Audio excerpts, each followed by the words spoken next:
যারা ইমানদার আমানতের বরখেলাফ করে না। আয়াতুল মুনাফিকি সালাসের ভিতরে আল্লাহর নবী এটাও বলেছেন, ওয়া ইযা তুমিনা খানা, যখন নাকি আমানত দেওয়া হয় খেয়ানত করে। আমাদের দেশে এখন আমানতদারিতা পাওয়াই যায় না, কোন অঙ্গনে আমানতদারিতা নেই।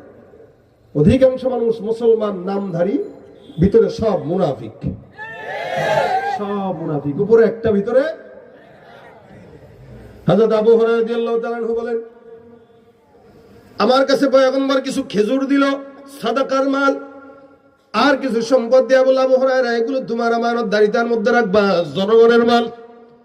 আমি আল্লাহর নবীর থেকে জনগণের মালগুলো আমানতদারিতার সঙ্গে রাখলাম। খুব বুঝছেন মজার ঘটনা।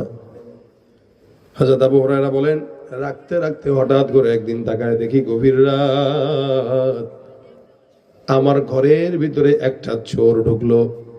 চোরটা ঢুকে সাথে সাথে খেজুরের যে স্তূপ আছে, এই স্তূপ থেকে খেজুর নিয়ে তার পকেটে ভরা শুরু করে দিল। পকেট মানে তার যে ব্যাগ আছে, এই ব্যাগের ভিতরে রাখা শুরু হয়ে গেল। আমি হুট করে দেখলাম, কিরে এই চোর কি? আবার দূর থেকে তারা ধরে ফেললাম। ধরার পরে বললাম, এই তোর তো সাহস কম না, তুই চুরি করতে আসলি, চল রাসূলের কাছে নেবো। ভাই ভাই ভাই আল্লাহর মাফ চাই ভাই, রাসূলের কাছে নেওয়া দরকার নেই। আমি কসম খেয়ে বলতেছি, কান ধরে বলতেছি, আর জীবনও চুরি করতে আসবো না।